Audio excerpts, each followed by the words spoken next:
meus amigos e minhas amigas que gostam do rádio, que sabem que o Rádio Centenário do Brasil reúne uma série, uma pleiade de astros e estrelas com vozes lindas. Por isso, na série Vozes do Brasil, você sempre ouve alguém que você identifica, um companheiro seu, um amigo, aquela pessoa que fala no rádio com você, o que já falou durante anos e anos.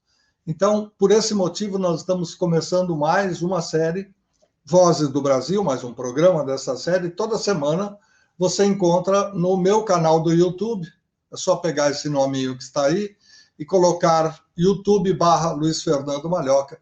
Você vai encontrar uma série, não é uma dezena, são várias dezenas de gravações com amigos, com amigas, com pessoas, com profissionais do rádio. Isso que é importante. O convidado de hoje, dizem, eu não trabalhei diretamente com ele, então não posso atestar nem afirmar. Dizem que ele é polêmico, que ele tem uma personalidade forte. Há quem diga que ele às vezes é briguento, mas é sempre uma pessoa de um coração imenso, porque ele tem uma ideia, porque ele tem uma maneira de se comunicar, e é por isso que nós estamos chamando aqui para a tela Edmir Rabelo. Ô, meu amigo, poxa vida, que honra, hein? Nossa, eu nunca esperei um convite de... Eu costumo dizer, né, que o rádio já teve vários líderes. Hoje o nosso Papa é o Salomão Esper, e você é um dos cardeais, você é um dos responsáveis pelo que acontece no rádio hoje. Com certeza... Não, estou falando sério pelo seu know-how, pela sua história, e nunca trabalhamos juntos porque você não quis. Tá? É verdade. Não deu. Não é que eu não quis por causa do artista, até porque nós lutamos em trincheiras um pouco paralelas em alguns momentos. Bom, nós vamos contar essa história durante o papo, não vamos antecipar nem nada. Não, tá certo. Antes de tudo e acima de mais nada, o senhor Rabelo é brasileiro, português, paulistano, ou ele, como muitos dos nossos amigos já conversaram e contaram aqui, ele começou no interior e depois veio para São Paulo? Bom, é o seguinte, eu nasci em 1955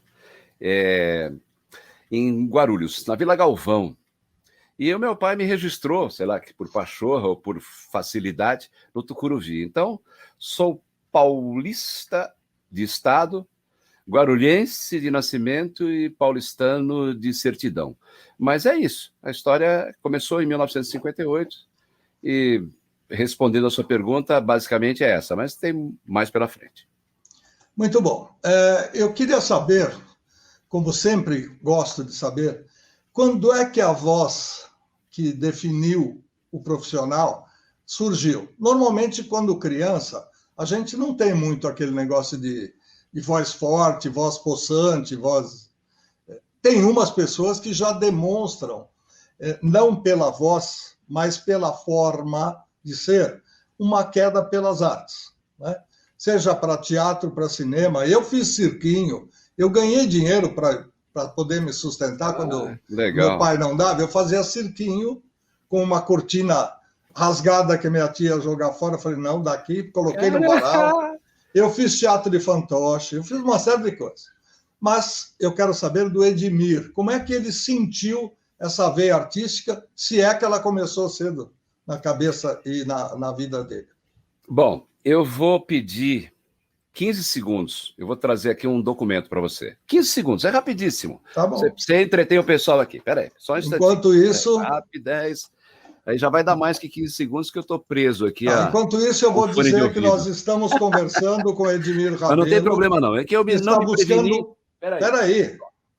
Estamos enrolando aqui enquanto Edmir Rabelo corre lá para o fundo dos seus guardados, até porque a gente já observa que ele tem disco de monte, tem livro, tem muita documentação. E agora que ele voltou, nós vamos ouvir dele essa informação do documento que ele quer mostrar, que provavelmente é um documento. Sem dúvida. É um documento fotográfico, mas eu tenho aqui vários jornais, recortes, revistas. Você deve lembrar da revista 7 Dias na TV. Oh, Mas aqui é um pouquinho da nossa história. Ó. Aqui nós temos o Aurélio Campos, né? meu Deus! É o Aurélio Campos com um menininho de 2 anos e 11 meses de idade. Ao lado nós temos... Isso é 1958, abril. Ao lado é 1964, aos 9 anos, aí já como aprendiz de operador e locutor na Rádio Clube de Santos, e onde meu pai fazia as poesias, eu declamava, e é isso aí, basicamente é isso. Aqui embaixo, aos 12 anos, né? Aí já cantando no Centro Espanhol, lá em Santos, na Ana Costa, como cantor, e o meu nome era Ed Júnior. Meu primeiro cachê, inclusive, veio como Ed Júnior. Mas... Em 1958, na verdade, quando a criança aprende a falar, é quero, papai, mamãe, papá, mamã, não. É 1, 2, 3, quero, papai, mamãe e tal. Eu aprendi a falar com perguntas e respostas, como uma brincadeira. E era assim, quem descobriu o Brasil? Quem descobriu a América? Quem inventou o telefone? Quem inventou o rádio? Quem... inventou a penicilina, enfim, o nome do Felipe Camarão, o nome, quem foi o Caramuru. E isso, brincando em Santos, na divisa lá em São Vicente, com os meus pais, na beira da praia, passou um casal e falou assim, nossa, esse menino, que tem esse menino? Tem que levar ele na televisão. Televisão? 1958 era uma coisa assim que muita gente não tinha, né? Tem um programa chamado Céu Limite, do Aurélio Campos, e depois tivemos o Céu Limite do J. Silvestre, o Céu Limite do próprio Silvio Santos, hoje tem o Céu Limite na Rede TV, né, com o Carvalho, se não me engano. E aí, me levaram na TV Tupi Canal 3 para conhecer o Aurélio Campos, o Aurélio se encantou e falou, não, tá no programa. Inclusive no Céu Limite, nós vamos criar um quadro chamado Tamanho Não é Documento, de onde eu participei. Cheguei no céu, o prêmio não era 1 milhão, o prêmio era todos os brinquedos da Estrela e um fim de semana no Hotel Glória. Uau! Era um fim de semana no Hotel Glória, Rio de Janeiro. Tá? Bom, resultado, consegui participar até o último programa, respondi 79 perguntas sem errar nenhuma, e aí, como eu estreiei em abril, faço aniversário em maio, eu tinha 2 anos e 11 meses, já estava com 3 anos. E depois a história mudou, meus pais se separaram, problemas que não vêm ao caso agora. Resultado, depois eu fui morar com meu pai e comecei a cantar. Foi quando eu participei de um conjunto chamado The Wizards. Eles cantavam as músicas em inglês, eu cantava em português.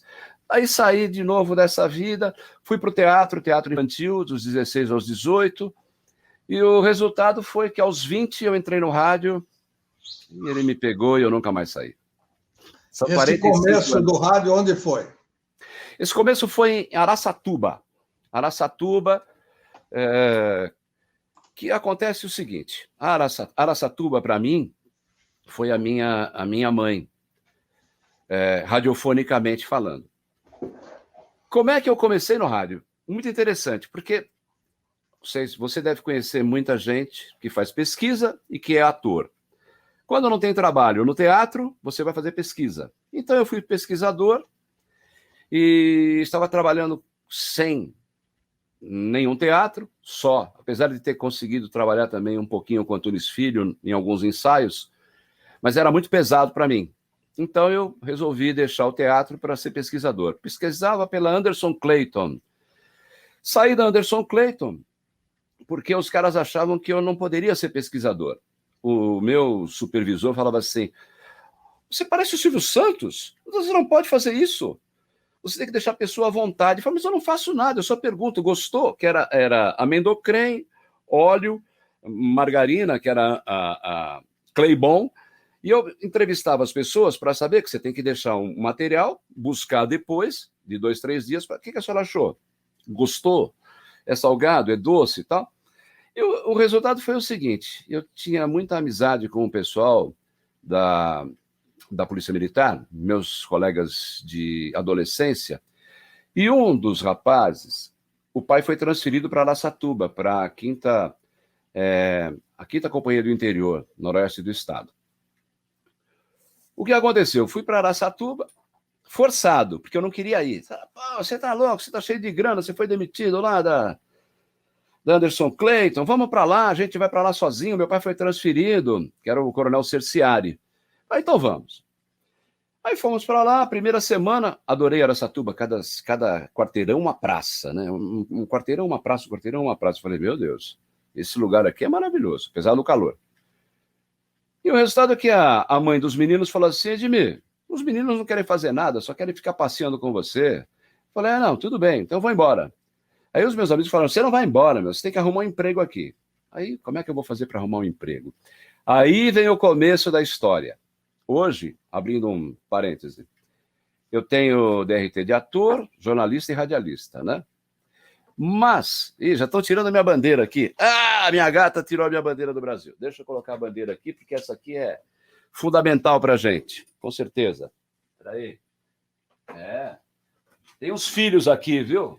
Esse é o Edmir Rabelo, que está conversando conosco, dando a entrevista, e para você entender como é que é a vida de um radialista, é assim, a gata vai lá, às vezes a gata comeu, não, agora ela tira o cenário. Ela tira o cenário. Tem a minha gata e tem o gato. O Júnior está lá em cima ali, ó. Ficam os dois só. Bom, concluindo. Aí eu falei, preciso arrumar um emprego. Como eu aprendi a encontrar emprego com a minha avó, que a minha avó dizia assim, você quer trabalhar? Que eu trabalho desde 1971, desde os 16 anos de idade. Você pega uma rua e vai de porta em porta perguntando, de porta em porta. Tem alguma coisa para trabalhar aqui? Eu quero trabalhar, blá, blá, blá. O resultado é que eu entrei em várias portas. Porta de poupança, seguro, tratorista, auxiliar de campo, vendedor de consórcio. E quando eu subi numa escadaria, tinha lá uma recepcionista, e eu falei, vocês estão precisando de gente para trabalhar aqui? Ela falou, aqui não.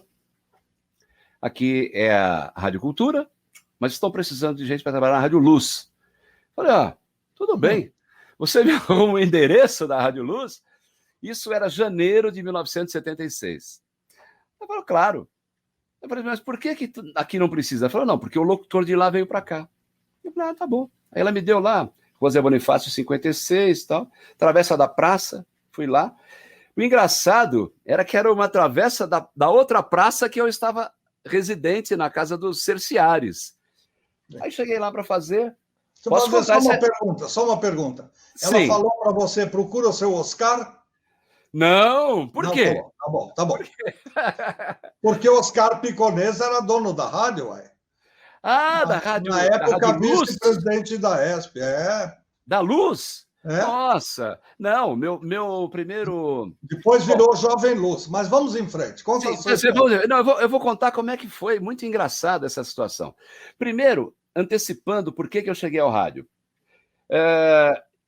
Todos nós temos o rádio como DNA desde a barriga da mãe. Eu, quando nasci, ouvia muito rádio, que os meus pais ouviam, Rádio Eldorado, Rádio Bandeirantes, né? Rádio Nacional e tal.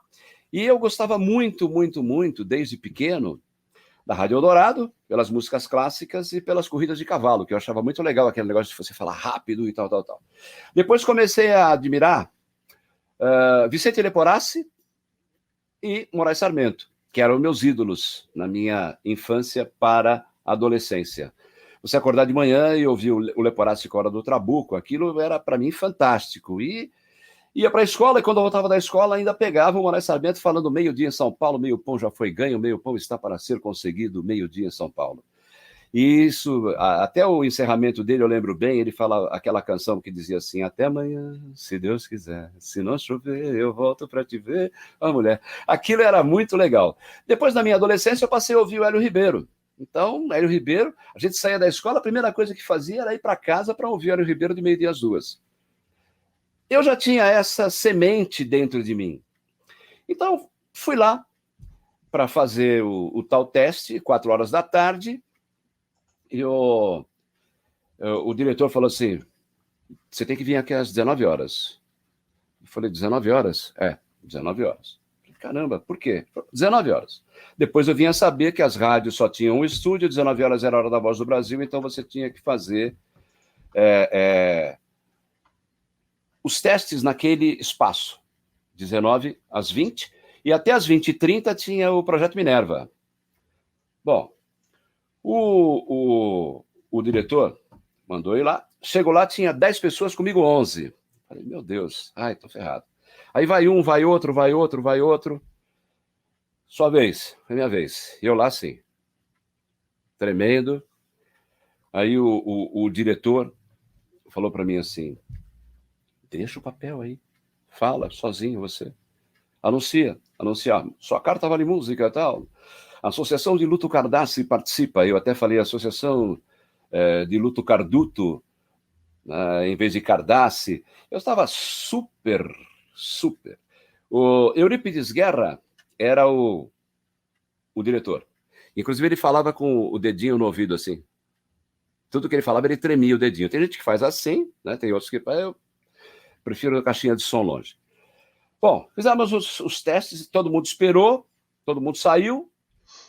Aí, no final desse momento, o Eurípides Guerra falou assim para mim não, para todos. Falou, olha, eu agradeço a todos, o barbudinho aí, por favor, queira entrar. Aí todo mundo começou a apertar minha mão, parabéns. Falei, por quê? Falei, não, porque ele escolheu você. Falei, eu não acredito. Ai, meu Deus. Não que eu? Escolheu você. Aí todo mundo foi embora, eu entrei de novo com ele. Fica calmo, anuncia a música, lê a carta, tal. Aí ele falou, você pode começar a trabalhar quando? Eu falei, aliás, eu já ouvi essa pergunta.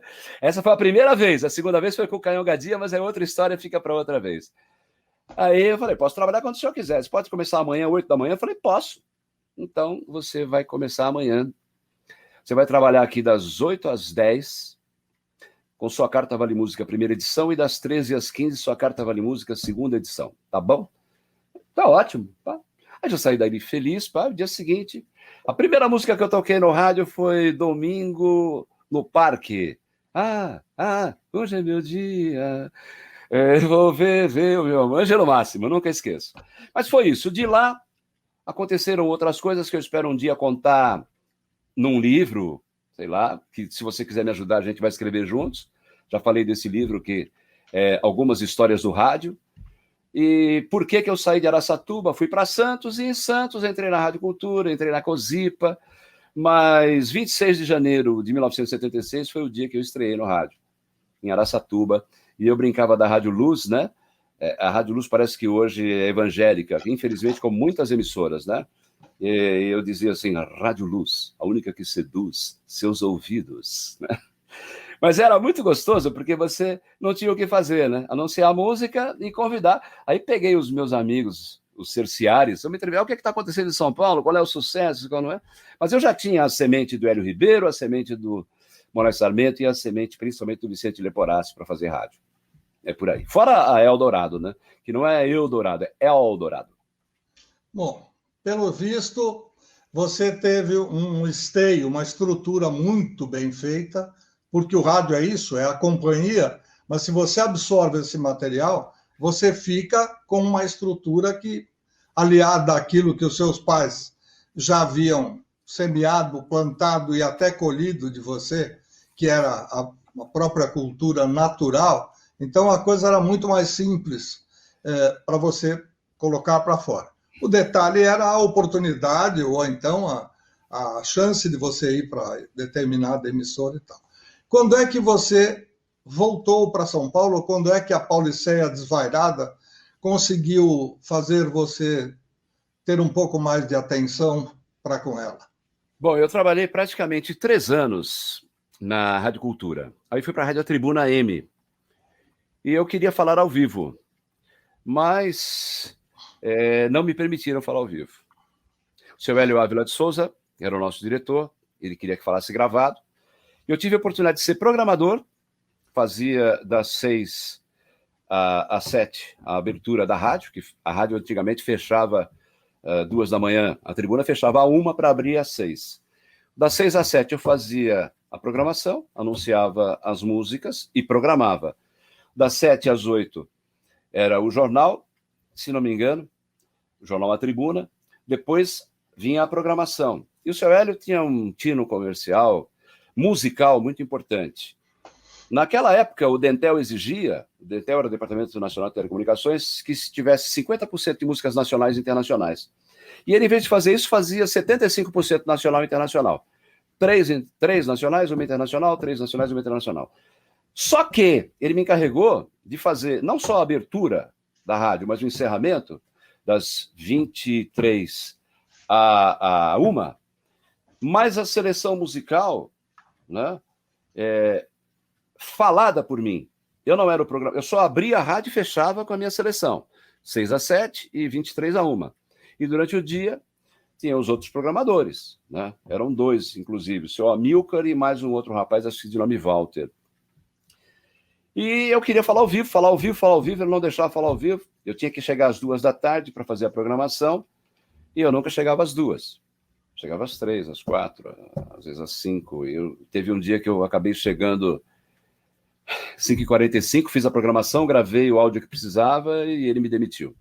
Quer dizer, ele não me demitiu, eu me demiti, porque eu queria falar ao vivo, eu falei com ele, por 90 dias, passou a experiência. Posso falar ao vivo, seu Hélio? Não. 100 dias, posso falar ao vivo, seu Hélio? Não. 110 dias, posso falar ao vivo, seu Hélio? Não. 111 dias, posso falar ao vivo, seu Hélio? Você chegou aqui, faltava 15 para 6. Agora você já gravou, já programou? Falei, mas se o senhor deixasse eu falar ao vivo, eu chegaria aqui meio-dia e faria tudo o que precisa fazer. Não. Falei, então tá bom, então um abraço. E eu vim para São Paulo. Quando eu vim para São Paulo, eu encontrei Deoclésio Gomes e o Dedé Gomes, que é o meu padrinho. E a primeira rádio que eu fui procurar em São Paulo foi a Rádio Eldorado. Seu Carlos Vergueiro, pai do Carlinhos Vergueiro. E o Carlos Vergueiro falou para mim, Edmir, essa rádio não é para você. Poxa, nunca viu o homem. Ele também nunca me viu, mas ele me conhecia. Eu não sei por quê. Depois eu vim saber. Porque quando tem essas reuniões das associações, dos empresários, donos de rádio, como nós falamos deles, eles também falam da gente. Então o seu Hélio... O seu Paulo Mansur, o Beto Mansur, o Gil Mansur e o próprio Hélio já tinham comentado nessas reuniões particulares de donos de rádio quem era o Edmir Rabelo.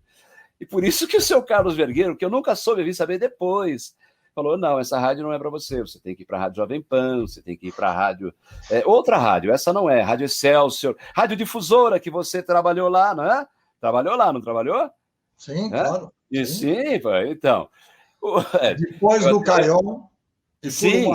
por uma chance divina, porque eu estava em televisão e não imaginava que o rádio iria abrir as portas para um apaixonado. Que você ia ter o vírus, né? Sabe uma coisa que eu recordo até hoje? E eu trabalhei fazendo os sábados do Darcy Arruda na Bandeirantes AM, que a gente vai chegar lá, se você me permitir, claro. O Darcy Arruda tinha aquela assim, pum, pá, tum, tum, pá, pum, pum, pá, tum, pum, pá, pum, pum, disco de ouro. O Darcy Arruda fazia questão de dizer, não disco de ouro, disco de ouro, né? Programa para maiores de idade, mas é isso, Darcy Arruda também um dos meus ídolos na modernidade, como o Deoclésio era na Rádio Excelsior.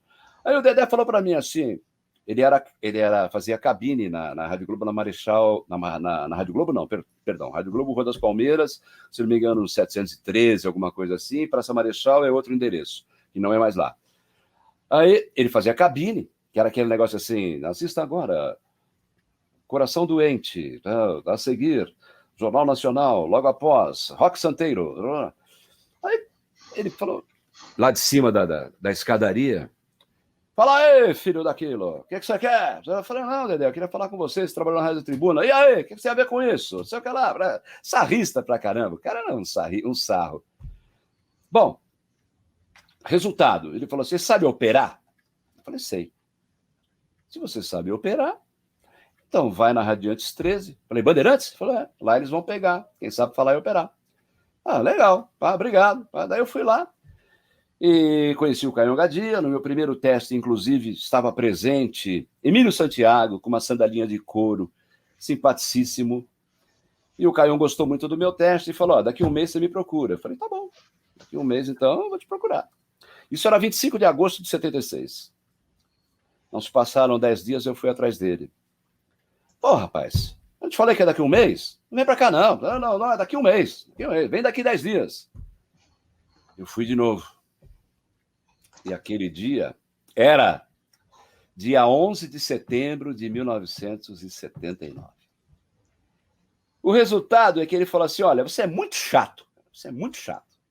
Eu vou contratar você. Você pode começar a trabalhar quando? Eu falei, quando o senhor quiser. A segunda vez que me falaram isso. Eu falei, então você começa amanhã, 6 da manhã. Eu falei, 6 da manhã?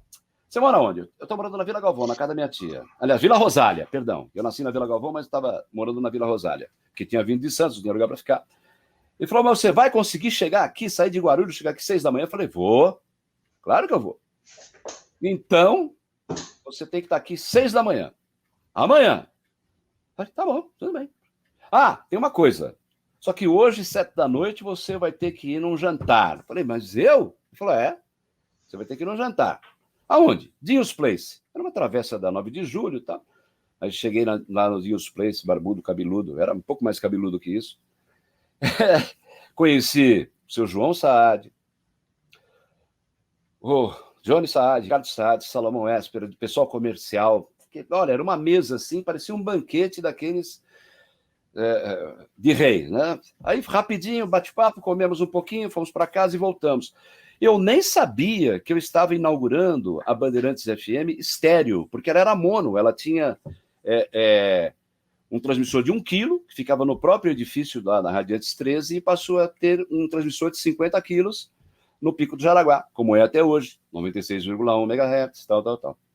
E daí eu entrei no rádio, 6 às 9 da manhã, e foi assim que a gente, no dia do aniversário do Johnny Saad, 12 de setembro, a gente reinaugurou a Bandeirantes FM. Então eu posso dizer que eles eram mono e eu sou estéreo. Olha só. Olha, começar numa mesa dessas, ainda que via permuta... Responsabilidade. Não é para qualquer um, não. Mas foi assim. Quanto tempo você ficou no Morumbi? Eu fiquei... Você está brincando comigo, né? 12 de setembro. Deixa eu ver. Outubro, novembro... Bom, vamos lá. 12 de outubro, 12 de novembro, 12 de dezembro. 3 meses e meio, praticamente. Porque eu fui convidado para inaugurar a Rádio Cidade. A Rádio Cidade, com Carlinhos Tausen, 25 de janeiro de 80. Nós tínhamos 14 emissoras de FM, passamos a ter 15. Depois de ter inaugurado a Rádio Cidade, que foi muito importante para mim, claro. Inauguramos ali com Paulo Leite, César Rosa, Edmir Rabelo, por horário, né? 6 às 10 o Paulo Leite, 10 às 14 o César Rosa, 14 às 18 Edmir Rabelo, Serena Araújo, 18 às 22, 22 às 2 o Beto Rivera, que a gente trouxe de Santos para cá, por ser nosso irmão, nosso amigo, e 2 da manhã a rádio fechava para abrir às 6. Então, foi esse o time. Na Rádio Cidade também fiquei muito pouco, porque o Carlinhos Tausen, apesar de ser um dos maiores diretores de rádio que eu já trabalhei, eu vou repetir, não trabalhei contigo ainda, mas conheço o seu trabalho. O meu maior diretor de rádio que eu tive até hoje chama-se Eduardo Andrius. Apesar de já estar morando na casa do Papai do Céu, você deve conhecer Eduardo Andrius. E ele foi meu diretor na Rádio Cidade em 83, quando eu voltei.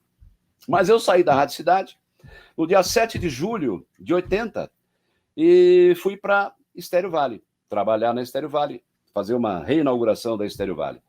E foi assim, né? Foi muito legal. Foi muito legal. Por sinal, só para constar no nosso timeline, essa emissora para a qual você foi transferido ou foi trabalhar era do mesmo proprietário, ou seja, a Rádio Cidade de São Paulo fazia parte de um pequeno, não era um conglomerado, mas eram emissoras da família do seu Décio Matos, Décio Pereira de Matos. Sim. O pai dele tinha teatro, cinemas. Exatamente. Ele já tinha uma incursão na área artística e, havendo a possibilidade de um canal em São Paulo, o Jornal do Brasil fez o que a gente chama hoje de joint venture, fez uma associação e passou a vestir o canal do seu Décio Matos com a roupa da Rádio Cidade. Mas ele já mantinha uma rádio lá em São José dos Campos e foi para lá que você... Não, e mais, parece que tinha também em Guaratinguetá. Ele tinha uma rádio em Taubaté, porque o pai dele tinha vários cinemas, né? Vários cinemas, como você diz, teatros. E ele realmente era uma pessoa muito boa de visão, mas a jogada ali não foi... vamos colocar o Edmir na Estéreo Vale. Foi, vamos tirar o Edmir de São Paulo. Foi diferente. Porque, do jeito que eu estava ali, tanto que eu trabalhei lá em São José dos Campos por pouquíssimo tempo, morei no Novo Hotel. Quando eu saí da própria rádio Estéreo Vale, que o pessoal brincava muito, e até hoje brinca, Esterco do Vale. Eu falei, não, isso é uma ofensa para a rádio. É histérica inválida. Então a gente brincava entre nós, porque Esterco do Vale para histérica inválida é melhor uma histérica inválida do que o Esterco do Vale. Apesar que o esterco você usa para plantar, e a histérica inválida já é meio complicado. Aí eu fui trabalhar na rádio, acho que é Clube também, lá, que pertence à cadeia Verde e Amarela, que hoje está arrendada para evangélicos, mas pertence também nesse sistema. Hoje, a Estéreo Vale é Band Vale, né? Faz parte, foi adquirida pelo Grupo Bandeirantes. Agora, de lá, quando eu voltei, em 81, fui trabalhar na Rádio Capital, fazer madrugada na Rádio Capital, das 2 às 7 da manhã. Na verdade, não era nem das 2 às 7, era das 2 às 5h30, que tinha um programete de meia hora chamado Jornal do Campo. E às 6 horas da manhã entrava o Jornal 360 Graus, Jornal da Capital. Walker Blas, Júlio César e Ronan Junqueira. E eu ficava ali, esperando a boquinha, sempre torcendo para que algum deles faltasse e eu chegasse atrasado para eu entrar para fazer noticiário. Sonho que eu acabei realizando em 96, trabalhando com o seu Fernando Vieira de Mello, o pai, o Delfiol, na Rádio Trianon. Eu trabalhei na Rádio Trianon 3 anos e 11 meses sendo noticiarista. Foi onde eu peguei assim, um jeito até que eu pude aprimorar o meu patriotismo. Mas lá, quando eu estava de madrugada na Rádio Capital, eu recebi um recado do Tutinha, e fui conversar com ele. E ele me convidou para trabalhar na PAN. E eu, vou dizer, infelizmente não fui. A gente, quando tem 24 anos, 25 anos, é metido a Superman, Supergirl, sei lá, super-herói, né? E ele me convidou para ir, eu acabei não indo, e eu fui trabalhar, a convite também, aí do Gualberto Curado, na Rádio Excelsior, e por incrível que pareça, o gerente era ele. O diretor era o Chico Paz de Barros e o coordenador, aos 19 anos de idade, era o Boninho, que hoje dirige o BBB. Ele era o coordenador. Então, fui ser locutor lá das 15 às 19 e abdiquei de trabalhar das 20 às 23 na Rádio Jovem Pan. Não sei se um dia o Tutinha, temos várias histórias, isso que espero colocar, repito, no livro Algumas Histórias do Rádio, contando o nosso entreveiro, a minha falta de educação, a minha falta de gentileza e a minha burrice. Mas não, eu tive a chance, sim. Inclusive, num dos momentos da nossa entrevista, ele falou assim, você vai sair daqui às 11 da noite, vai ter uma viatura te esperando na garagem e vai te deixar na Rádio Capital. Falei, peraí, mas eu entro lá 2 da manhã. Não importa. Às 11 da noite, vai ter uma viatura da rádio para levar você na Rádio Capital, lá na 9 de julho, 3939. Eu falei, por quê? Ele falou, porque locutor meu não é assaltado. Inclusive, ele me ofereceu para trabalhar lá, dizendo assim, se você... Eu falei, vai ter que operar? Ele falou, não, operar não, é só falar.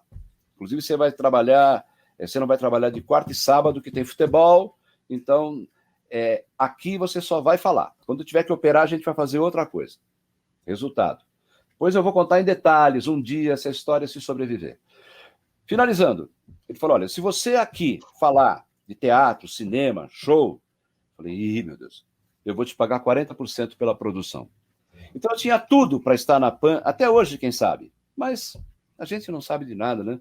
Não cai uma folha sem que o Iau, o pai do Iau, o eterno, permita, e eu tive que passar por essa trajetória toda para chegar onde eu cheguei. E hoje estou aqui, honrosamente, conversando com o Luiz Fernando Malhoca. Está contando, aproveito para fazer o merchan, na série Vozes do Brasil, Edmir Rabelo está contando um pouquinho das páginas do rádio que ele ajudou a escrever na vida dele. Agora, para o rádio tem muito mais página que a gente vai... Nossa, né? Infinito, infinito. Né? Eu então, posso abrir um parênteses? Deixa eu abrir um parênteses, falando de rádio, já que você é um cara estudioso do rádio. Eu trabalhei na Rádio Clube de Pernambuco, rádio fundada por Oscar Moreira Pinto, primo de Roquete Pinto. Essa foi a primeira rádio broadcasting do Brasil, fundada em 6 de abril de 1919. A rádio do Roquete Pinto, primo do Oscar Moreira Pinto, ela foi fundada em 1923, se não me engano, em setembro, alguma coisa assim. Então, eu tive a oportunidade de trabalhar e saber da verdadeira história do rádio. A primeira rádio do Brasil, chama-se Rádio Clube de Pernambuco, era uma rádio sociedade de radioamadores, que acabou botando música ao vivo, fazendo teatro, contando piada, cantando e tal, e informando, né, as notícias locais e tal. Só abrindo esse parênteses. A primeira rádio do Brasil... Eu posso complementar e informar, claro, as pessoas que a gente ainda mantém a data de 7 de setembro de 1922, porque foi o centenário da independência, foi aí que foi feita uma... transmissão do Dom Pedro. Não é o Dom Pedro, exatamente, mas é... Sim, não, foi a transmissão, não do Dom Pedro, obviamente, mas alguma coisa ligada nesse sentido, a independência do Brasil. O presidente Epitácio Pessoa resolveu, depois de receber um transmissor emprestado, porque, na verdade, aquilo era um teste da Westinghouse, que muita gente conhece como geladeira, mas eles já faziam transmissores de rádio valvulares imensos. Então, foi colocado um transmissor para que o presidente Epitácio Pessoa pudesse fazer o seu discurso para o centenário da independência do Brasil. E, nesse caso, alto-falantes foram espalhados ali na região da Urca e tudo mais, para que pudessem ser ouvidos. Então, era considerada esta data como a da primeira transmissão radiofônica. Logo em seguida, o médico que você citou, o doutor Edgar Roquete Pinto, foi ao governo e falou: vamos comprar isso, em vez de temporário, ou seja, admissão temporária é aquele produto que entra na alfândega por um período X e tem que sair. Se não tiver a documentação de saída, aquilo se transforma num crime ou num problema sério para quem não cumpriu a legislação. Claro. E aí, então, o doutor Roquete Pinto falou para o governo: vamos comprar, vamos fazer, vocês podem, não interessa. E ele se virou, juntou amigos, criou a sociedade, amigos, a Rádio Clube, para que cada um dando um dinheiro pudesse comprar, fazer a entrada oficial e ficar lá aquele transmissor, que o mais difícil já tinha sido feito, que era colocado ali. No Rio de Janeiro. Começa um trabalho de pesquisa e o professor doutor Pedro Vaz, que você talvez conheça. Sim, conheço. Foi professor da Fundação Casper Libero. Ele fez uma tese de pós-doutorado e a tese dele é para comprovar que esta emissora, que você acaba de citar, em Pernambuco, foi a primeira emissora do Brasil. Rádio Clube de Pernambuco. Acaba de defender essa tese e concluir. Mas vamos continuar com a história do Edmir, porque nós temos só 20 minutos de programa e tem muita história para contar. Vamos lá, continua. Bom, voltando ao Pedro Vaz, foi meu diretor na Rádio América e colega de trabalho na Rádio Gazeta. Ele no AM e eu no FM. Bom, continuando, é que depois a gente teve a oportunidade de sair de São Paulo após... Bom, Você parou em Pernambuco. Não, eu pulei para Pernambuco, eu vou voltar. Tá. Vou voltar do meu convite e da Rádio Excelsior, quando eu trabalhei com o Boninho aos 19 anos de idade. Voltei para a Bandeirantes. A Bandeirantes eu trabalhei, inclusive, 4 vezes aqui em São Paulo, mais 2 vezes, uma em Fortaleza, outra em Salvador. Mas, numa das minhas voltas para a Bandeirantes, nos convidaram para abrir, ou inaugurar, ou fundar a Rádio Pool FM. Rádio 89, hoje Rádio 89, que não é mais Rádio Rock, é pop, mas foi no dia 12 de outubro de 1984. Eu inaugurei muitas rádios no Brasil afora, gravados, né? A própria Rádio Tribuna, em 81, trabalhei gravado. E aqui em São Paulo teve uma época que a gente sempre trabalhava em duas emissoras, uma AM/FM, uma AM/FM, uma AM/FM. 84, início do ano, eu trabalhava das 8 ao meio-dia na Rádio Bandeirantes FM, 96,1, e das 14 às 18 na Tribuna de Santos. Imagina, FM também. Então saía, tinha um táxi esperando, levava no Jabaquara, Santos, tal. E eu não aguentava mais essa correria. Aí me convidaram para inaugurar a PU FM, Rádio dos Camargo, que hoje parece que tem nativa, é um conglomerado, Alfa, etc. e tal. E inaugurei a 89 e foi uma passagem desinteressante. Primeiro que entrava às 6, saía às 11, e passava a bola ali para o César Filho passava para o Joca, ou para o Julinho Mazei passava para o Joca, o João Carlos, que trabalhou na PAN, mas não foi não foi uma coisa de felicidade. Voltei para a Bandeirantes, e a Bandeirantes resolveu me mandar para Fortaleza, no Ceará. Fui dirigir uma rádio no Ceará, fiquei 4 meses, fui para Salvador, 1 ano e 3 meses. Quando eu fui para Pernambuco, e eu trabalhava na Manchete de Salvador e na Excelsior AM. Manchete FM, Excelsior AM.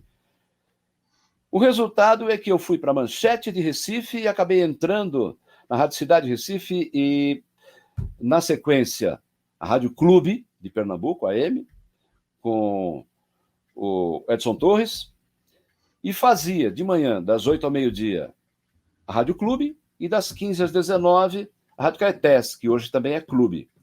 Hoje a Rádio Clube, parece que o AM está ligado ao Grupo Globo, e o FM é Clube FM. Não sei o que acontece por lá. Voltei para São Paulo e vim procurar emprego, claro. Inclusive falando com você, encontrei com você lá na Radiantes 13. E nós temos que tirar o chapéu, porque, para quem não sabe, esse sistema de news, Band News, Record News, aquela News, CN News, essas coisas, né? Vem da cabeça desse que está aí com a gente, o Luiz Fernando Malhoca. Porque na época, em 1990, ele já tinha a visão de se fazer rádio notícia. E até você falou para mim, Edmir, você tem diploma de jornalista? Você é jornalista? Eu falei, não tenho. Ele falou, agora eu só estou trabalhando com jornalista. Eu falei, pô, legal, não tem problema. Hoje você pode trabalhar comigo que eu já sou jornalista, com DRT, hein? Tá? mas aí eu acabei indo para a Nova FM. A Nova... Brasil. A Nova FM... Não, Nova FM Nova Record. Nova FM Record, a única radio dance e tal. Antes disso, deixa eu até lembrar, foi assim, eu estava em Recife, como eu te disse, trabalhando em 2 emissoras, a Rádio Clube AM de manhã e Caetés FM à tarde. E fazia as férias do pessoal lá da Fundação Joaquim Nabuco, na Rádio Universitária, que era a Rádio Clássica, que eu adoro música clássica, adoro música barroca, jazz e tal. Então eu tinha 3 empregos. E eu queria voltar para São Paulo. Falei com o Caion Gadia, Caion. E aí, Caion, como é que faz? Não, vem para cá. Falei, tá bom. Aí chegou aqui, o salário era 30% do que eu ganhava lá. Eu fiquei muito triste, muito chateado. E o resultado é que eu fui num daqueles coquetéis da Ariola. Lembra da Ariola? Não sei se existe. A Ariola ainda existe hoje? Ariola? Foi consumida também, né? Pela Universal, uma comprou a outra e tal, mas no fundo hoje não tem mais ninguém, praticamente, a não ser a Warner, 3 ou 4 das grandes. Major. Nesse inteirinho da minha chegada em 10 de abril de 90 para São Paulo, foi que eu te procurei e você falou, não, agora eu estou com um projeto que deu certo, está aí, né?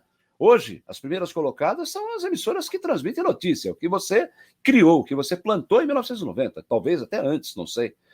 Mas... Deixa eu só, bem da verdade, não é que eu criei o sistema. O que acontece é o seguinte, eu sempre senti, eu sou ouvinte da Bandeirantes, eu não tenho condição de comprovar agora, mas eu prometo que eu mostro para você a minha carteira aos 14 para 15 anos de idade de sócio do Clube RB. Muito bem. Eu tenho garantidamente a comprovação. Então, eu acompanhei a história dessa rádio, que era a mais popular emissora paulista, mas eu sempre senti dentro dela, até porque eu participei de várias etapas, trabalhei na televisão com o saudoso Cláudio Petralha, ficava junto, a minha direita ficava a sala do seu João Saad, a minha esquerda a sala do João Carlos Saad, que era o vice-presidente na época. Eu sentia ali um DNA para jornalismo. Eu dizia, por que vocês não abraçam? Não tenho nada contra a música, pelo contrário, sou apaixonado por ela. Mas ficar com Caetitu lançando disco à tarde, fazer um programa só de informações artísticas, tudo bem, o jornalismo pressupõe isso. Tem o caderno B, tem o caderno de informações, tem o lazer e cultura, mas a rádio tem que ter uma cara jornalística. E aí eu propus, numa das reuniões... A cara da Bandeirantes, né? Aí eu propus o seguinte, falei, olha, eu vou, se vocês me permitirem, criar a verdadeira rede Bandeirantes de rádio. Por quê? Em primeiro lugar, porque o que nós temos aqui é uma cadeia verde e amarela, sim, que era uma primeira rede de rádio, mas era para momentos específicos, notadamente no futebol. E, eventualmente, numa ou noutra transmissão importante. A rede vai ter que ter afiliadas, todas elas com a pegada jornalística. Então, a ideia que eu passei na época foi, nós vamos ser um jornal da tarde. O Jornal da Tarde tinha recém-inaugurado, recém sido criado, vamos dizer assim. Então, nós vamos ter uma rádio falada. De vez em quando vem uma foto imensa, grande, que toma a página inteira. Elis tinha acabado de morrer, então eu citei esse exemplo também para a diretoria. Quando se fizer necessário, do mesmo jeito que o JT põe uma página inteira, uma foto, nós vamos tocar a música inteira da intérprete que acaba de falecer. Por quê? Porque não é para usar um BG, um fundo musical, para homenagear a artista que partiu. Então, essa é a hora de ter a música inteira, o resto é fundo musical para ajudar a notícia a ser digerida. E eles aprovaram, e eu comecei com o esquema RB 840, que era para marcar a posição dela no dial, depois tirei o 840 e fui em frente com a Rede Bandeirantes de Rádio, que até hoje continua, felizmente, com altos e baixos aí, mas está aí. Então, eu não quero dizer que eu inventei, eu apenas senti que a emissora, até porque eu fui para lá para mudar a emissora. Claro. Então, se ela tinha o DNA da informação, que vestisse a carapuça, e isso foi o que rendeu até hoje para que eles continuem aí no dial.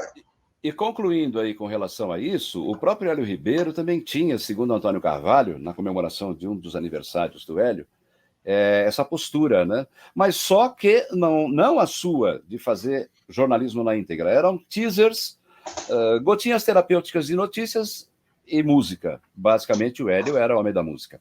Bom, deixa eu ressaltar uma coisa que eu esqueci, não posso deixar de falar.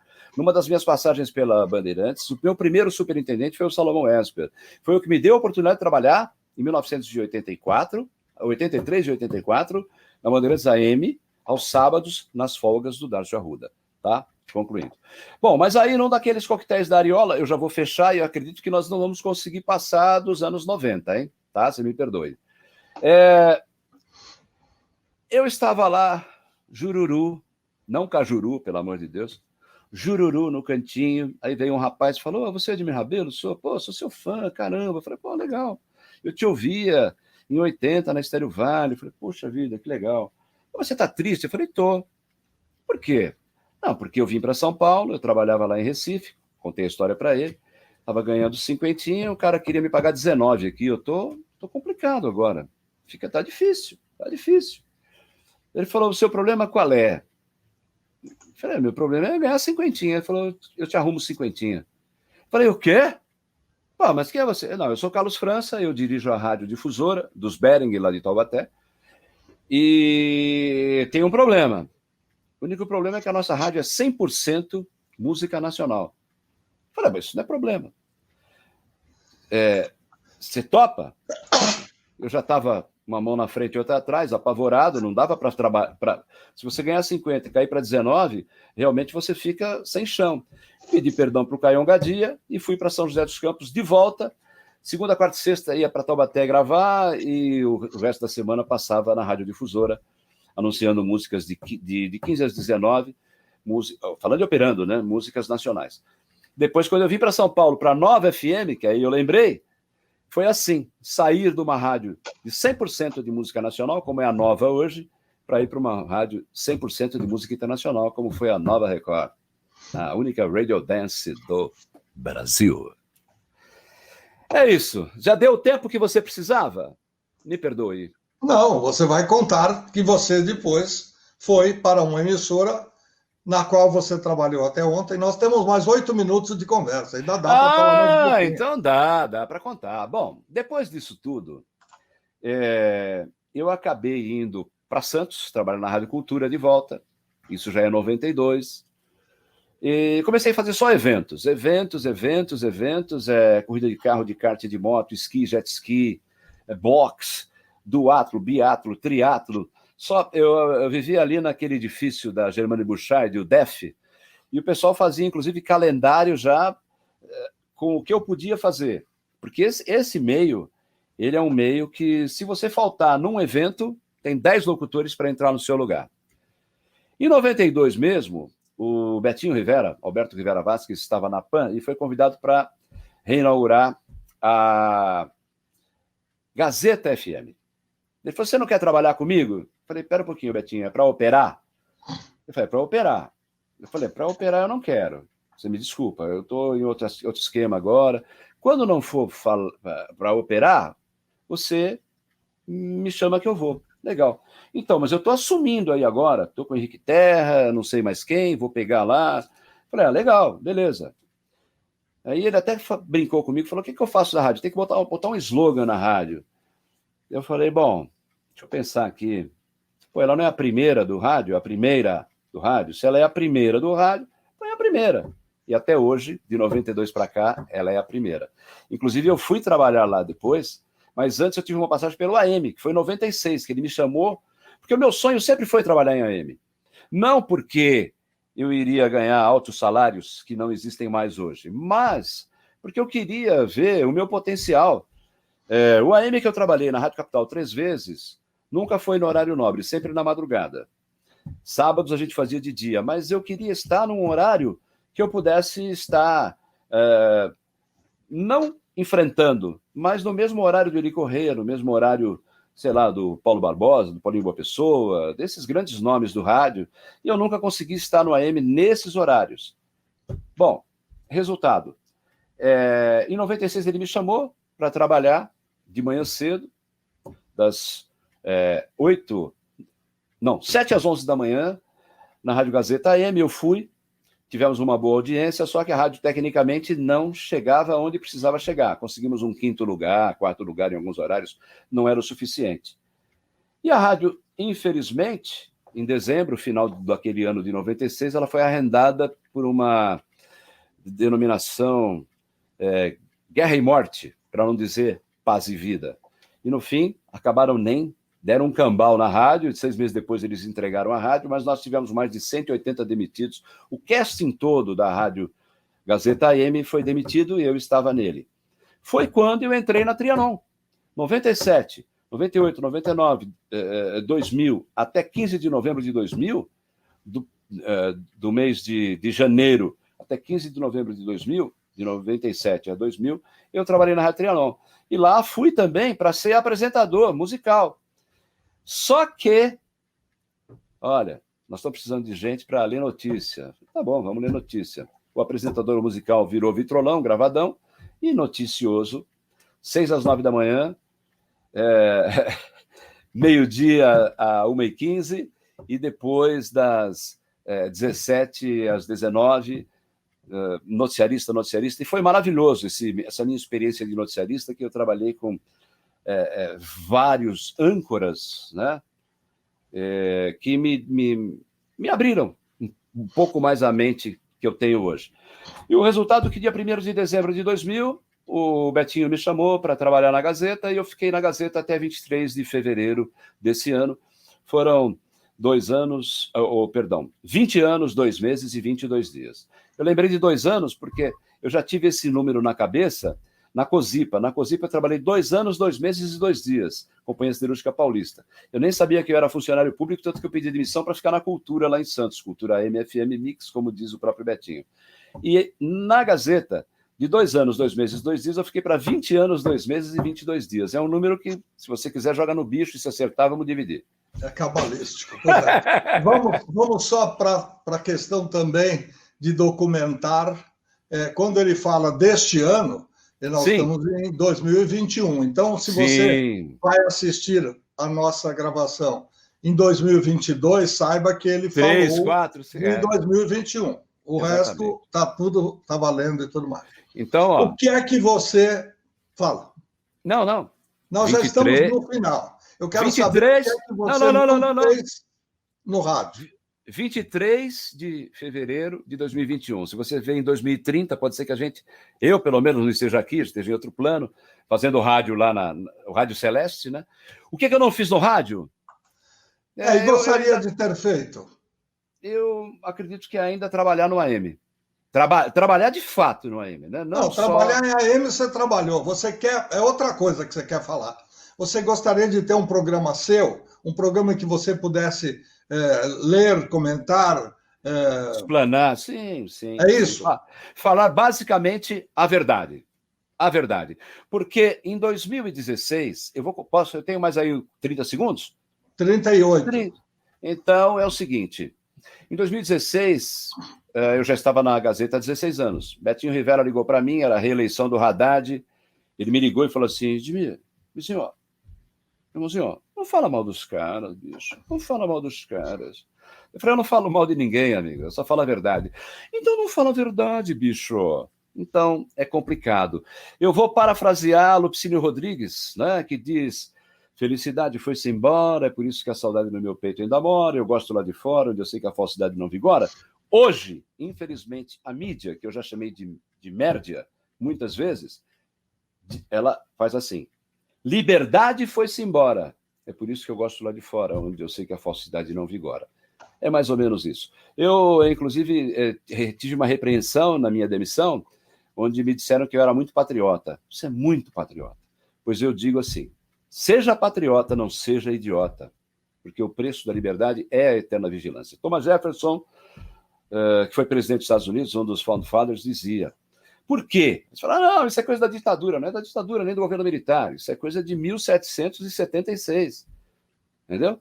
O preço da liberdade, da sua liberdade, é a eterna vigilância. Você tem que estar vigilante o tempo todo para ser livre, senão acontece o que está acontecendo hoje com a gente.